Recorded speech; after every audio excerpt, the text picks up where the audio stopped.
전 기독일보를 보다가 제가 이런 제목의 기사를 보았습니다. 환난 가운데 하나님을 신뢰하는 방법은? 이라는 기사의 제목이었습니다. 환난 가운데 하나님을 신뢰하는 방법은?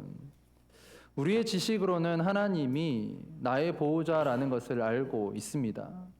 그리고 하나님이 나를 보호하시고 지키시는 분으로 믿죠. 그런데 삶의 어느 시점에서 우리는 하나님이 정말 나를 위해 계시는 분인가라는 생각이 들 때가 있습니다. 특별히 생각지 못한 어려움을 겪게 되면 우리는 그런 생각을 합니다. 사랑하는 사람의 죽음, 갑자기 찾아온 질병, 자녀들의 문제, 재정의 문제, 관계의 문제, 이런 어려움 등을 겪게 되면 하나님 지금 어디에 계십니까? 하나님 정말 살아 계십니까? 라는 질문을 할 때가 있습니다. 하나님의 일하심이 보이지 않는 상황에서 우리가 드는 생각은 불안감이고 두려움이죠. 하나님이 이 상황 속에서 일하신다면 지금 당장 하나님이 일하신 어떤 증거를 보여주셔야만 할 것 같은데 아무런 일도 일어나지 않습니다. 그런데 현재 하나님의 개입을 목격하지 못한다라고 해서 그 일이 일어나지 않거나 나중에도 보지 못할 것은 아닙니다. 내가 불확실함 속에 살고 있다고 하더라도 하나님에 대한 불확실함을 가질 필요는 없는 것이죠. 요한복음 16장 33절에 예수님이 이렇게 말씀하셨습니다. 이것을 너희에게 이르는 것은 너희로 내 안에서 평안을 누리게 하려 함이라. 세상에서는 너희가 환난을 당하나 담대하라. 내가 세상을 이기었노라. 주님께서 세상을 이기셨습니다. 오늘 말씀의 제목이 고난을 이기는 소망이죠. 이 베드로전서는 고난과 박해를 겪고 있는 초대교회 성도들에게 쓴 서신입니다. 특별히 베드로는 소아시아 지역 내에 있는 로마 제국의 5개 지역에 흩어져 있는 교회와 그곳의 성도들에게 편지를 보냈습니다. 베드로 사도가 이 서신을 보낸 이유는 당시 교회가 극심한 핍박과 박해를 받고 있었기 때문입니다. 그들을 격려하고 위로하고자 이 서신을 쓴 것이죠. 당시 로마 제국은 네로 황제 치하 아래 있었고 성도들은 엄청난 박해와 핍박을 받고 있었습니다. 예수 그리스도를 믿고 자신들의 신앙을 지키기 위해 당해야만 했던 생명의 위협 가운데 베드로 사도가 그들에게 말해요. 그리스도인들은 고난 속에서 소망을 발견할 수 있다. 그리고 그 고난을 그저 참기만 하는 것이 아니라 고난을 통해서도 기뻐할 수 있다. 왜냐하면 고난이 바로 소망의 증거가 되기 때문이다 라고 말씀합니다. 그리스도가 고난을 받으시고 그리고 영광에 들어가신 것처럼 결국 그리스도인들도 고난을 넘어 영광의 자리에 들어갈 것이다 라고 베드로 사도는 확신하며 선포합니다. 베드로전서를 쭉 읽다 보면 결국 그리스도인들은요, 고난과 시련을 넘어서 하나님의 영광을 바라보고 하나님이 주시는 축복을 받게 된다라는 사실을 깨달을 수 있습니다. 오늘 말씀을 통해서 우리 모두가 주님이 주시는 용기와 소망을 가지시기를 주의 이름으로 축복합니다. 특별히 우리 믿음을 지키기 어려운 이 시대에 살고 있죠. 신앙을 위협하고 도전하는 이 시대에 우리들의 믿음을 지키기 위해서 우리는 무엇을 할 수 있습니까? 우리는 어떻게 살아야 합니까? 이 질문을 생각하며 오늘 말씀을 살펴보기를 원합니다. 먼저 베드로가 편지를 쓴 이 대상을 우리는 한번 주목해 보아야 합니다. 이 편지를 받은 사람들이 누구입니까? 아까 말씀드렸듯이 소아시아 지역에 흩어져 있는 성도들입니다. 이 소아시아는 지금의 터키 지방입니다. 이들을 1절에 보면 흩어진 나그네라고 말씀합니다. 베드로가 그들을 나그네라고 지칭한 까닭은 무엇입니까? 이 나그네라는 뜻은 본국이 아닌 타국에 거주하는 사람들입니다. 이 흩어진 나그네는 당시 예수 그리스도를 믿고 따르는 유대인 디아스포라와 이방인들을 가리키죠. 유대인들은 박해와 핍박을 피해서 본국을 떠나 타국으로 다 흩어졌습니다. 그리고 이방인들도 자신들의 집, 친척, 또 삶의 안전지대를 벗어나 위험을 무릅쓰고 예수 그리스도를 믿고 살아가는 것이죠. 이 흩어진 나그네를 유대인 디아스포라, 이방인에만 국한할 것이 아니라 이것을 영적으로 보면 사실 이 세상에 살지만 이 세상에 속하지 않은 모든 믿는 자들을 말합니다. 하늘나라 천국을 본향 삼아 이 땅에서 살아가는, 이 땅에서 잠깐 살아가는 모든 그리스도인들을 가리키죠. 어떤 목사님이 자신의 카카오톡 프로필에 영원을 향해 떠나는 여행이라고 써놓았더라고요. 영원을 향해 떠나는 여행. 우리 인생이 짧다면 짧고 길다면 길게 이 땅에서 영원을 향해 떠나는 여정입니다. 우리는 이 땅에서 나그네와 같은 자입니다. 이 세상은 우리의 궁극적인 집이 아니죠. 우리가 이 세상에 있지만, 이 세상에 살고 있지만 이 세상에 속하지 않은 사도 바울의 고백처럼 우리의 정체성은 하나님 나라에 있습니다. 세상에서 나그네와 같은 자들로 우리는 이 사회의 가치관과 문화와 방향에 대해서 불편해해야 합니다. 이 세상에서는 우리는 환영받지 못하고 나그네이고 아웃사이더이고 우리는 인정받지 못합니다. 여러분, 그런데 세상에서 인정받지 못할지라도요, 하나님은 우리를 인정해 주시고 택해 주셨습니다. 하나님은 베드로전서에 당시 흩어진 성도들을 향해 그들의 어려움을 뜻밖의 아신 것이 아니라요, 미리 아셨습니다. 그들의 흩어짐도 아셨고 그들의 어려움, 고난도 다 아셨습니다. 그리고 그 어려움마저도 하나님은 하나님의 선한 계획의 부분으로 사용하세요. 2절 말씀 한번 보세요. 곧 하나님 아버지의 미리 아심을 따라 성령이 거룩하게 하심으로 순종함과 예수 그리스도의 피 뿌림을 얻기 위하여 택하심을 받은 자들에게 편지하노니 은혜와 평강이 너에게 더욱 많을지어다. 이 구절 안에 놀라운 하나님의 구원의 경륜과 복음의 진리가 담겨 있습니다. 하나님이 성령의 거룩하심으로 미리 아셨다라는 거예요. 이 미리 아심이라는 것은 하나님의 선택을 뜻합니다. 하나님이 우리를 선택하신 것이죠. 내가 하나님을 믿고 하나님을 따라가겠다라고 작정한 것이 아니라 하나님이 미리 아시고 우리를 선택하셨다라는 말씀입니다. 이것은 다른 종교와는 차별된 기독교의 구원의 진리이자 신비입니다. 성도가 겪는 모든 일은 하나님이 미리 아신다라는 것이죠. 하나님의 주권 아래 있다라는 뜻입니다. 즉 하나님은 우리의 모든 상황을 아시고 하나님은 그것은 하나님의 미리 아심 안에 포함되었다라는 거예요.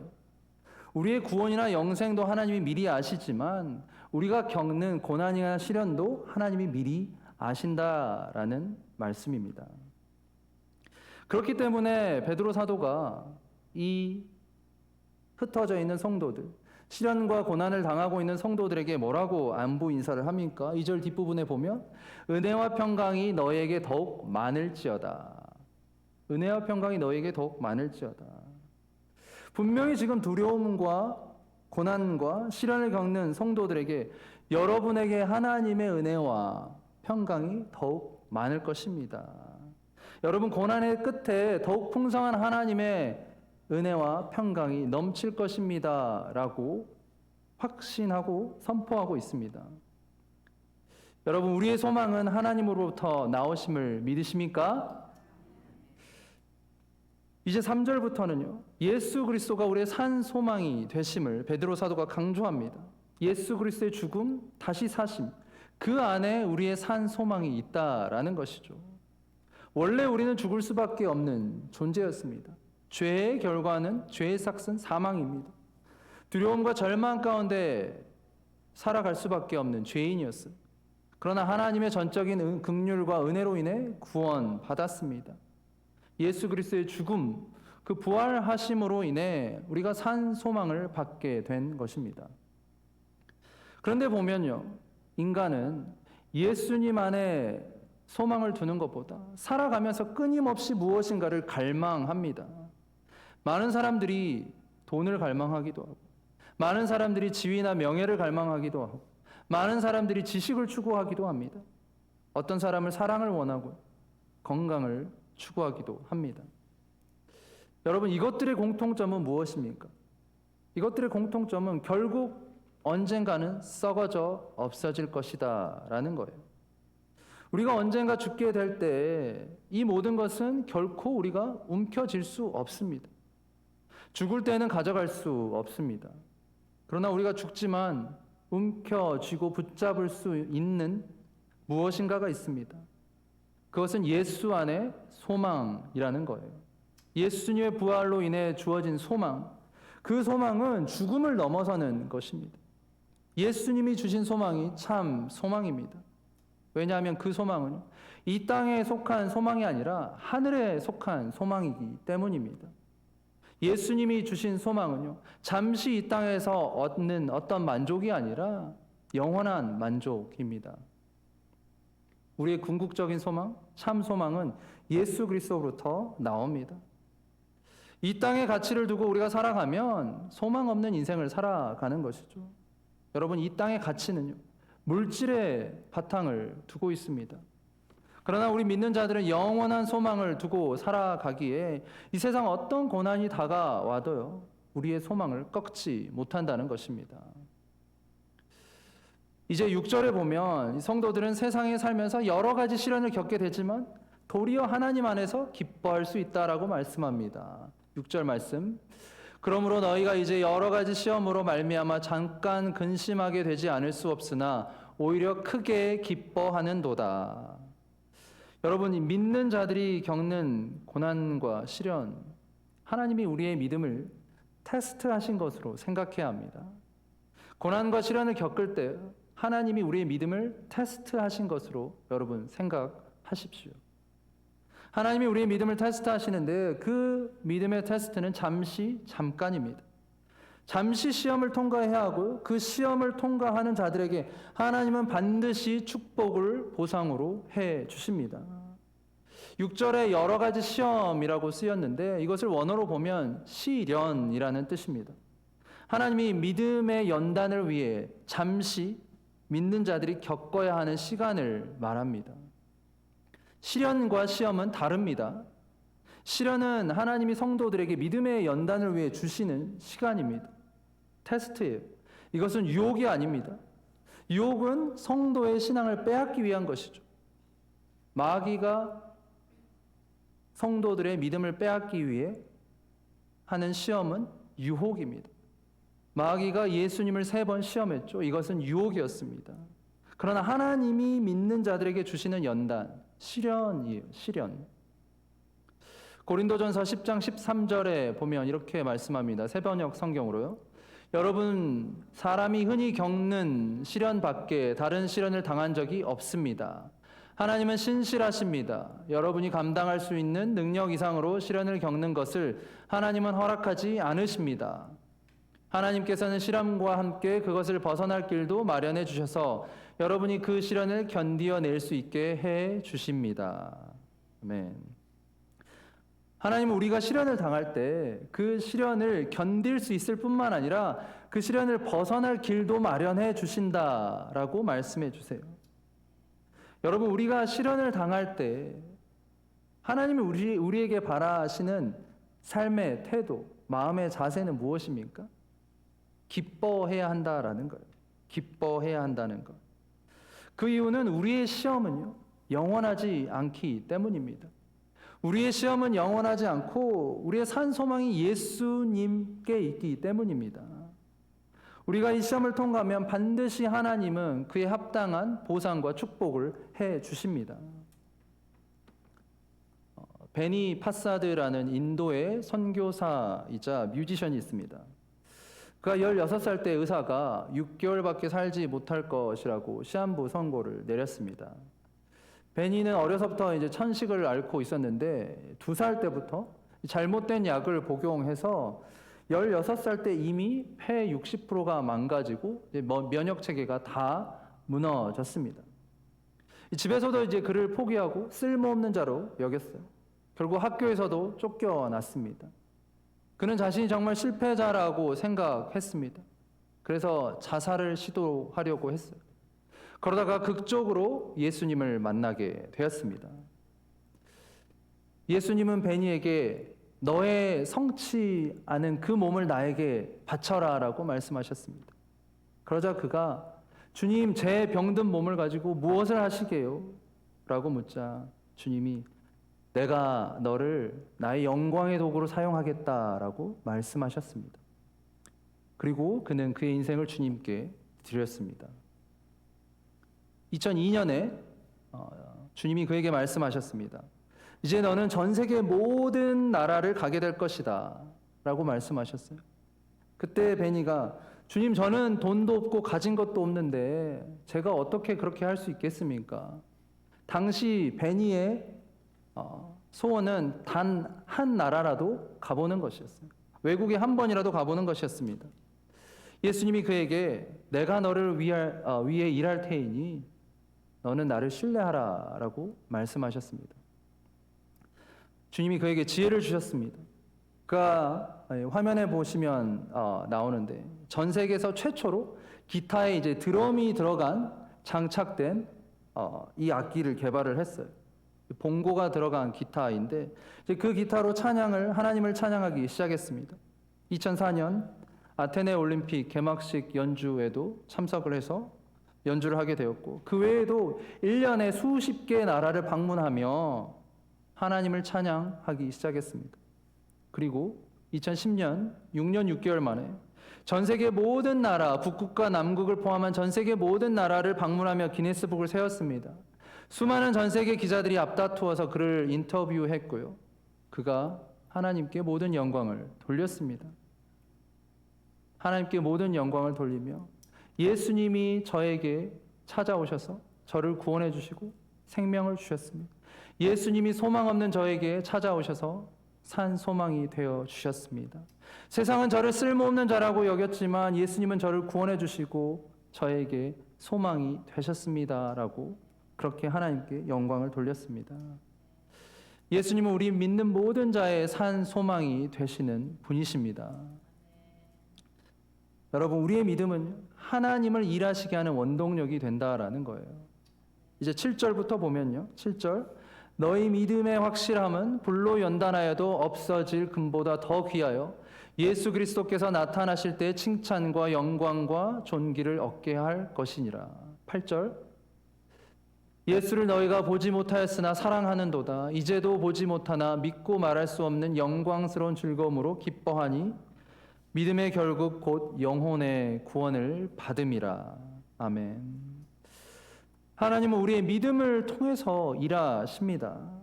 특별히 우리의 믿음의 분량을 통해서 일하세요. 여러분, 초대교회 당시 많은 성도들이요 예수님을 직접 보지 못했습니다. 예수님을 듣기만 했지 보지 못했어요. 예수님의 목소리를 듣지 못했습니다. 예수님의 얼굴을 뵙지 못했습니다. 예수님의 살아계신 그 기적과 이적을 보지 못했어요. 그런데 그들은 예수님을 믿었습니다.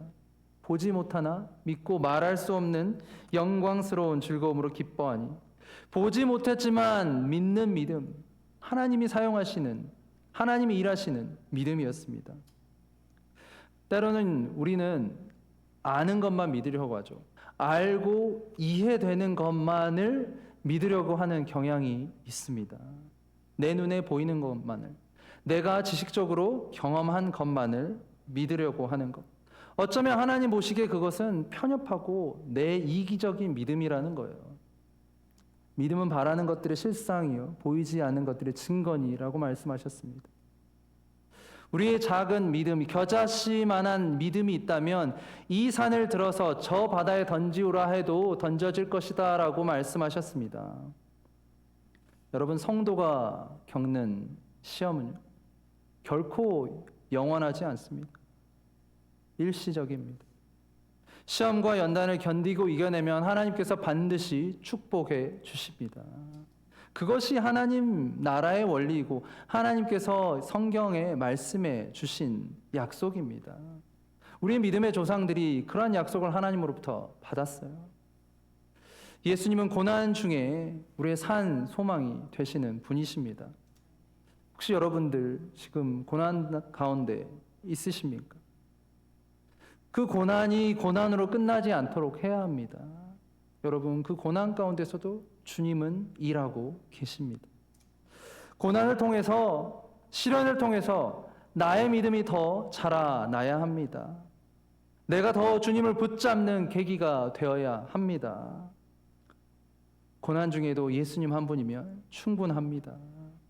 사랑하는 여러분, 예수님의 선하신 계획을 믿고요, 우리 날마다 믿음의 선한 싸움을 싸우며 주님 안에서 승리하는 여러분 모두가 되시기를 주님의 이름으로 간절히 축원드립니다. 아멘.